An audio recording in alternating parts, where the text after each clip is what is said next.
Chair recognizes Mr. Edwards from North Carolina for 5 minutes. Thank you, Mr. Chair. Mr. Ziegler, did you ever ask for access to Hunter Biden's laptop in your investigation? I do recall asking for access, yes. And were you granted that access? I don't believe that that's in the confines of my transcript. So I do know, so when we're talking about— Did you look at the laptop? So I can jump in there because I documented a meeting where we had this discussion, and it was included in my House Ways and Means Committee transcript. And Special Agent Ziegler asked multiple times that he had certain pieces, certain downloads from the devices, but he did not have access to all of them. And that's when Leslie Wolf said that, well, that's because prosecutors decided not to give it to you all. So you effectively were denied access.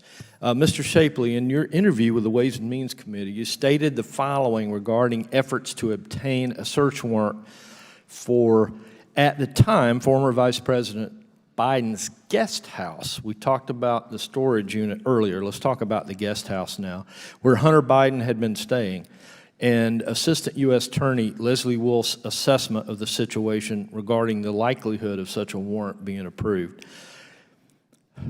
There was more than enough probable cause for the physical search warrant there, but the question was whether the juice was worth the squeeze, and I find this in quotes. She continued that optics were a driving factor in the decision on whether to execute a search warrant. She said a lot of evidence in our investigation would be found in the guest house of former Vice President Biden, but said that there's no way that we'll get it approved.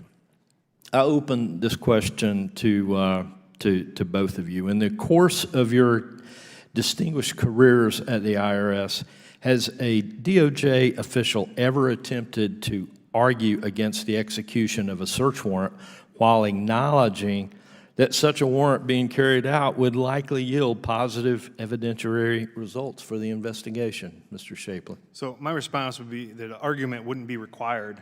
You know, it would be discussion with the investigators working with the prosecutors, and if you weren't on the same page, then you just simply, would move on. And with the circumstances of probable cause being achieved and knowing evidence was there, I don't know how she could have not allowed us to execute that search warrant. And I mean, it goes further, and even to the storage unit. When you talk about access to something and you're relying now on them to turn the records over to you versus you having access to those records, they're not being potentially destroyed. I mean, there's a multitude of reasons why you'd want to execute a search warrant. Mr. Chair, I'd just like to share some thoughts.